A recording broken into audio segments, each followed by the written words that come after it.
दोस्तों, जो जानकारियाँ आप इस वक्त ले रहे हैं हेलो डॉक्टर के इस डिजिटल मंच पे आपको ये जानकारियाँ दी जा रही है। मैं एक बार आपको फिर से बताता चलूँ कि ये सारी जानकारियाँ और इस पूरे चैनल का मकसद है कि हेल्दी समाज बनाना, ज़्यादा से ज़्यादा लोगों तक बीमारियों की इन्फॉर्मेशन पहुंचाना, ताकि लोग है तो अपने आप को बीमार होने से पहले संभाल सके। कार्डियक ऐसा डिजीज़ है जो कभी कभी ऐसे सिचुएशन में आता है कि बहुत कम टाइम मिलता है और इंसान की जान चली जाती है।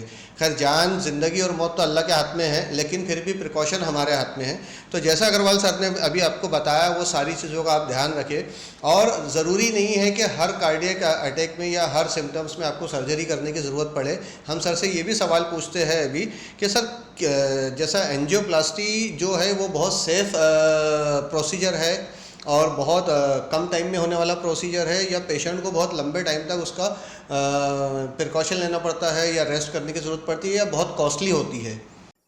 बहुत बहुत ही सुंदर प्रश्न है। ये जो एंजियोप्लास्टी होती है, ये एंजियोप्लास्टी में बहुत ज़्यादा समय नहीं लगता। जैसे एंजियोग्राफी करने में जनरली 5 से 10 मिनट में एंजियोग्राफी हो जाती है और आधे से 1 घंटे के बीच में बहुत सारी एंजियोप्लास्टीज ख़त्म हो जाती है। यहाँ बहुत रूटीनली एंजियोप्लास्टीज की जाती है, कॉम्प्लेक्स एंजियोप्लास्टीज भी यहाँ पे की जाती है। इसमें कईयों हमने तो ऐसी एंजियोप्लास्टीज भी इस हॉस्पिटल में किए हैं जो पेशेंट्स को बाईपास सर्जरी एडवाइस की गई थी। ट्रिपल वेसल डिसीज़ में भी बहुत सारी जगहों पे एंजियोप्लास्टी की जाती है। लेफ्ट मेन में भी बहुत सारे लेफ्ट मेन को हम लोगों ने एंजियोप्लास्टी द्वारा किया है। और साथ ही साथ में यहाँ पर बॉम्बे, कलकत्ता, बेंगलोर और काफ़ी दूर दूर के बड़े बड़े कार्डियोलॉजिस्ट यहाँ पर हर महीने 1.5 महीने में आते हैं, जिसमें वर्कशॉप होता है और डिफरेंट टाइप के कॉम्प्लेक्स एंजियोप्लास्टी भी यहाँ की जाती है। रह गया सवाल प्रश्न कॉस्ट का, तो एंजियोप्लास्टी की कॉस्ट जनरली 1 से 1.5 लाख के बीच में होती है एक स्टेंट के साथ में, और उसके बाद में जितने भी स्टेंट लगते जाते हैं वो स्टेंट की कॉस्ट और कुछ प्रोसीजर कॉस्ट लगता है। लेकिन जो मरीज योजना के अंतर्गत आते हैं उसमें 2 स्टेंट तक फ्री में इलाज हो जाता है, तो उसमें उनको कुछ भी पैसे के खर्चे नहीं आते हैं। सर, आपने लेफ्ट मैन जिक्र किया अभी अपने वक्तव्य में, तो ये लेफ्ट मैन बोले तो लेफ्ट हैंडेड जो ये होता है व्यक्ति, उसके बारे में आप कह रहे हैं? नहीं, लेफ्ट मेन का मतलब होता है ये जो दो दो किस्म की मेन कोरोनरी आर्टरी होती है शुरुआत में। एक राइट कोरोनरी आर्टरी और left coronary artery. Left coronary artery का जो पहला हिस्सा होता है, शुरुआत का जो हिस्सा है, उसे लेफ्ट मेन किया जाता है। और उसमें यदि बीमारी हुई तो विडो डिसीज कहलाई जाती है। मतलब उस बीमारी को हम लोग ऐसा मान के चलते हैं कि जैसे कोई एटम बम पे बैठा हुआ हो, क्योंकि वो बीमारी में लगभग 2/3 से भी ज़्यादा हिस्सा हार्ट का तुरंत में बंद हो जाता है और तुरंत में काम करना बंद हो जाता है। इसलिए बहुत से बार जो सडन डेथ देखते हैं लेफ्ट मेन के कारण होते हैं।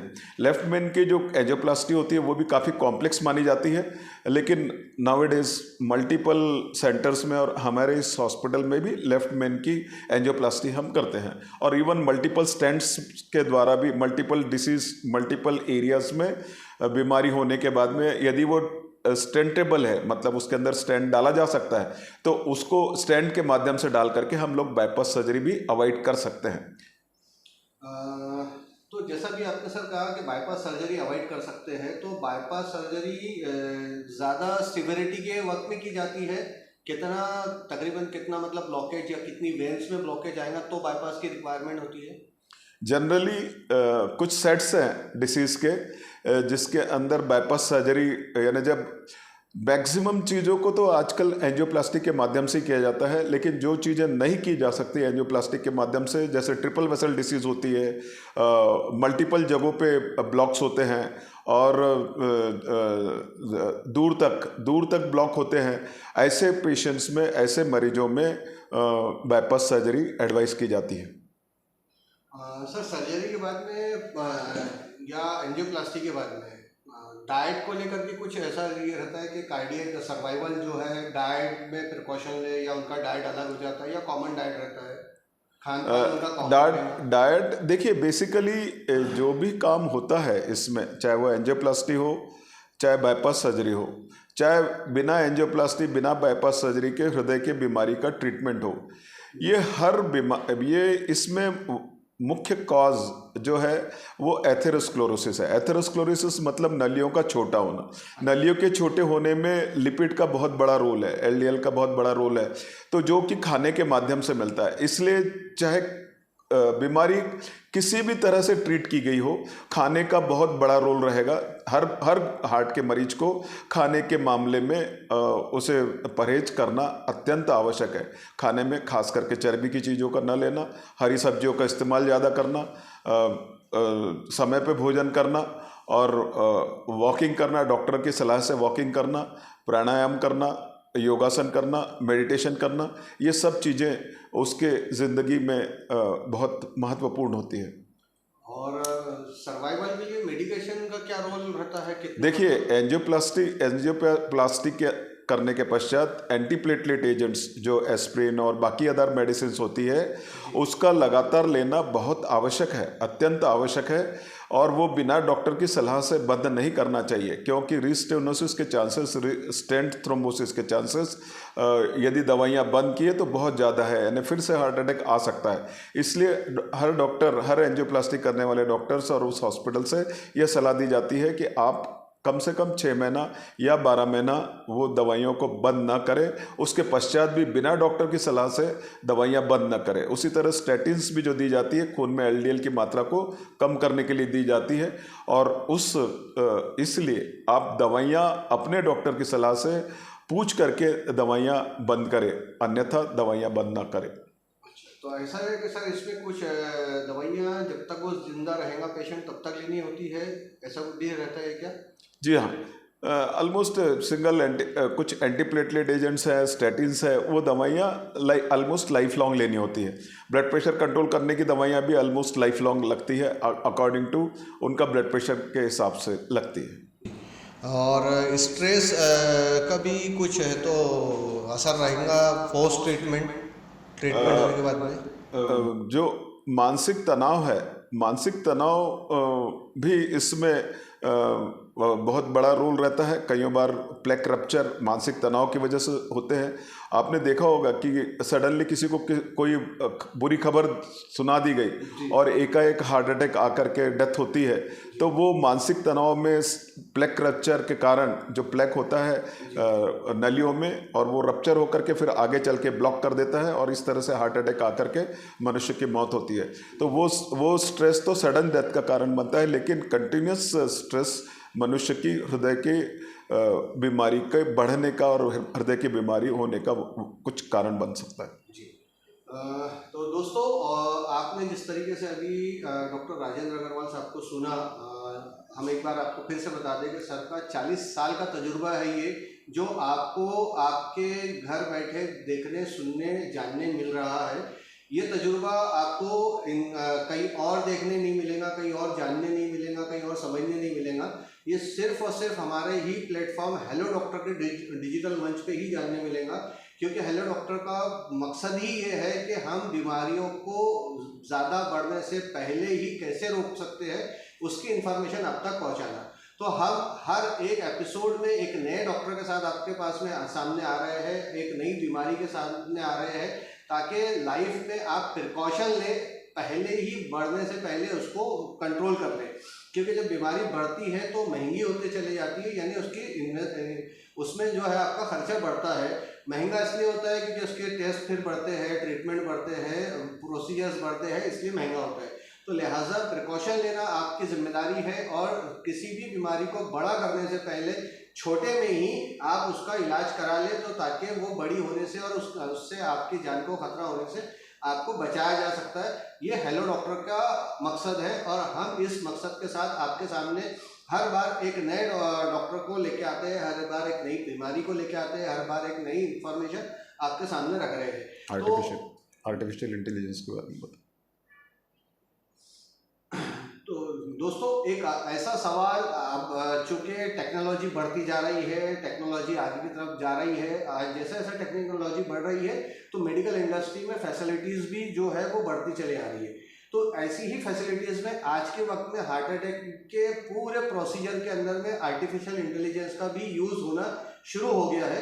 तो सर क्या आर्टिफिशियल एआई का यूज़ हमारे यहाँ भी किया जा रहा है और उससे क्या बेनिफिट हो रहा है, मैनुअल और एआई की वजह से क्या डिफरेंस हो रहा है? थोड़ा सा बहुत आप बहुत आखिरी में ये भी जानकारी साझा कर दीजिए। बहुत सुंदर सवाल है। आज का जो युग है वो टेक्नोलॉजी का युग है और जी आज बच्चा बच्चा आर्टिफिशियल इंटेलिजेंस से अवगत है।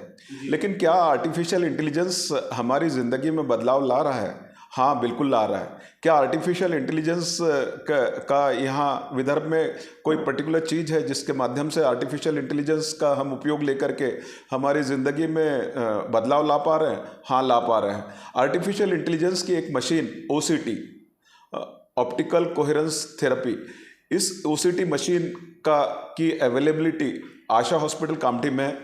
ये मशीन महाराष्ट्र में 2 ही मशीन थी जिस समय ये आई थी और ओसीटी मशीन तो और भी है, लेकिन आर्टिफिशियल इंटेलिजेंस के साथ की मशीन का वर्जन आशा हॉस्पिटल में उपलब्ध है। इस मशीन का आर्टिफिशियल इंटेलिजेंस के माध्यम से जो लीजन है, मतलब जिस जगहों पर जब एंजियोग्राफी की जाती है तो कितना बड़ा लीजन है, किस तरीके का लीजन है और उस लीजन में उस जगहों की बीमारी में एंजियोप्लास्टी की ज़रूरत है या नहीं है, यह भी उससे पता चलता है और तुरंत का तुरंत ऑनलाइन, मतलब तुरंत जिस समय आप देख रहे हैं उसी समय पता चलता है। और साथ ही साथ में इसके कारण वो जो बीमारी है उसका प्रिसाइज निदान, यानी एकदम कटोकट निदान होने में मदद मिलती है। साथ ही साथ में जो स्टेंट लेना है उसका जो साइज़ है, लंबाई और उसकी सरकमफ्रेंस, यह भी हमें मालूम पड़ती है आर्टिफिशियल इंटेलिजेंस की वजह से। साथ ही साथ यह भी पता चलता है कि उसके अंदर जो खराबी है उस खराबी में कैल्शियम ज़्यादा है, उसके अंदर लिपिड ज़्यादा है, वो थ्रोम्बोसिस ज़्यादा है, वो किस किस्म का लीजन है, तो उसके हिसाब से ट्रीटमेंट भी समय पर चेंज किया जा सकता है जो नेकेड आंखों से नहीं नजर आता। वह सिर्फ इतना ही नहीं, अपितु जब आपने एंजियोप्लास्टी करके स्टेंट डाल दिया तो उस वक्त भी आपको यह पता लगता है कि आपका जो स्टेंट है वो प्रॉपर जगहों पर है कि नहीं, वो स्टेंट पूरी तरह फूला है कि नहीं फूला है और स्टेंट पूरा वॉल को चिपका कि नहीं चिपका। ये सब चीज़ें मायने रखती है मनुष्य की फर्दर फॉलोअप में, मनुष्य के जो फर्दर कॉम्प्लिकेशंस है उसमें सब मायने रखती है और मनुष्य को और हेल्दी बनाती है और फिर से इलाज करने की आवश्यकता को कम करती है। इस तरह आर्टिफिशियल इंटेलिजेंस ने एक बहुत बड़ी देन दी है इस फील्ड में। जो आर्टिफिशियल इंटेलिजेंस मशीन ओसीटी आशा हॉस्पिटल कैंटोनमेंट कामठी में अवेलेबल है, उसके माध्यम से भी बहुत सारे लोगों का बहुत सुंदर इलाज हुआ है। मैं एक उदाहरण देना चाहूँगा। इंडोनेशिया में एक मरीज का प्राइमरी एंजियोप्लास्टी हुई थी, मतलब उसके हार्ट अटैक पे यंग पेशेंट की एंजियोप्लास्टी हुई थी। तत्पश्चात उसको छाती में दर्द लगातार आ रहा था। जब वो यहाँ पर आए, हमने ओसीटी से जांच की और यह पता चला कि वह पेशेंट को जो स्टेंट का साइज़ था वह छोटा साइज़ था और साथ ही साथ उस स्टेंट की वॉल पे नहीं लग पाई थी और उसके कारण उस मरीज को बार बार तकलीफ़ें हो रही थी। हमने उसी मशीन के माध्यम से और टेक्निक के माध्यम से उस स्टैंड को फुलाया और प्रॉपर ढंग से उसके वॉल्स को लगाया, 100% वॉल को लगाया, तो उसके बाद में तुरंत मरीज का दर्द भी ख़त्म हो गया और पिछले कई महीनों से वह हमारे पास में फॉलोअप के लिए आ रहा है। उसके बाद में उसे कोई भी तकलीफ नहीं हुई। तो साथियों, आज की टेक्नोलॉजी आज हमारे जीवन में बहुत बड़ा महत्वपूर्ण योगदान कर रही है और हमें जीने के नए नए अवसर प्रदान कर रही है। मेरा ये कहना रहेगा कि आप जो नई टेक्नोलॉजी है उसके इस्तेमाल को करिए, अपने आप को स्ट्रेस से दूर रखिए, खान पान पे ध्यान रखिए और स्मोकिंग को अवॉइड करिए, ब्लड प्रेशर को कंट्रोल करिए, मधुमेह को कंट्रोल करिए और खुश रहिए। अपने डॉक्टर की सलाह नियमित रूप से लीजिए।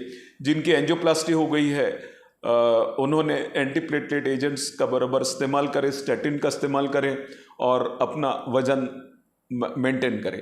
धन्यवाद। सर, जैसा कि आपने अभी इसमें एक चीज़ बताई कि ऑलरेडी अगर स्टेंट डाल दिया जाए तो नॉर्मली एंजियोग्राफी किया हुआ अगर रहा और ओसीटी का नहीं किया हुआ रहा तो ऐसे में एक टेंटेटिव साइज लिया जाता है, एक अज्यूमशन पे है तो स्टेंट डाला जाता है। तो क्या ये स्टेंट फेल भी हो सकता है? जैसा आपने बताया कि प्रॉपर वॉल पे नहीं लगा है, साइज छोटा या बड़ा है, तो ये क्या सर्जरी फेल हो सकती है? मैक्सिमम टाइम ऐसा कम होता है, क्योंकि ये अनुभव जो रहता है और डॉक्टर का, वो अनुभव के आधार पे पूरा काम होता है। इसमें कुछ प्रतिशत ही लोगों में ऐसा होने की गुंजाइश रहती है जो जो जो जो जो आंखों से नज़र नहीं आती। ऐसी चीज़ों के लिए, ऐसी चीज़ों से निजात पाने के लिए यह मशीन का इस्तेमाल करके इस चीज़ों को हम दूर कर सकते हैं। लेकिन इसकी भी कॉस्ट लगती है, इसमें कॉस्ट भी बढ़ जाती है। 1 लाख रुपए से 1.25 लाख रुपए वो जो उसका कैथेटर आता है उसकी कॉस्ट बढ़ जाती है। तो उस कॉस्ट के कारण भी बहुत से बार लोगों की इसमें रुचि कम रहती है। एंजियोप्लास्टी के बाद में फेल्यूर होने के क्या चांसेस है? तो उसमें एंजियोप्लास्टी में जो जो जो चांसेस है 1 to 2% चांसेस रहते हैं। और जो जिस मरीज में ज़्यादा कॉम्प्लिकेशंस रहते हैं उसमें कुछ चांसेस बढ़ते हैं। तो 1 to 2% बहुत ज़्यादा चांसेस नहीं है। दर्शकों, आपने ये पूरा एपिसोड देखा और इस एपिसोड में आपने जो जानकारियाँ ली है, हमने आपके सामने डॉक्टर अग्रवाल साहब के साथ में मिलकर रखी है, वो सारी की सारी आपके काम की है। बहुत अच्छे तरीके से सर ने समझाया है। हिंदी में ये पूरी जानकारी है और इसीलिए हिंदी में हमने ये शो को रखा है ताकि हर एक लेमन, हर एक कॉमन इंसान, हर एक वो इंसान जिसको इंग्लिश नहीं आती है वो हिंदी में समझ सके। लिहाजा आप इस पूरे इंफॉर्मेशन से, इस पूरी जानकारियों से फ़ायदा उठाए, खुद भी स्वस्थ रहे, अपने घर वालों को भी स्वस्थ रखे, समाज को स्वस्थ रखे, क्योंकि जितना स्वास्थ्य रहेगा समाज उतना ही तरक्की होंगी देश की तरक्की के लिए आपका और हम सब का बीमारियों से दूर रहना और महफूज रहना बेहद ज़रूरी है। तो इंशाअल्लाह अज़ीज़ फिर आपके सामने एक नए एपिसोड में नए एक किसी कंसल्टेंट के साथ हम बात करते हुए आपको नज़र आएंगे। नए एक कंसल्टेंट के साथ में हम आपके सामने पेश होंगे, फिर एक नई बीमारी पर, नए सिम्टम्स पे नई जानकारियाँ आपसे साझा करेंगे। तब तक के लिए इजाज़त दीजिए। अपना बहुत बहुत ख्याल रखें। तंदुरुस्ती लाख नेमत है। इंसान के पास दौलत चाहे जितनी भी हो, सेहत नहीं है तो वो दौलत काम की नहीं है। जेब में पैसा ना हो लेकिन सेहत बहुत अच्छी हो तो वह इंसान दुनिया का सबसे अमीर इंसान होता है, ऐसा हमारा मानना है और शायद सर भी ऐसा ही मानेंगे। सर बहुत बहुत शुक्रिया आपका। इंशाअल्लाह फिर कभी हम आपके सामने फिर एक नई बीमारी पर या नए डिजीज़ पे या इसी कार्डियक से रिलेटेड किसी और सिम्टम्स ऑफ डिजीज़ पे बात करेंगे। तब तक के लिए इजाज़त दीजिए। जज़ाकल्लाह खैर। अल्लाह हाफिज़। बहुत बहुत धन्यवाद। Thank you very much.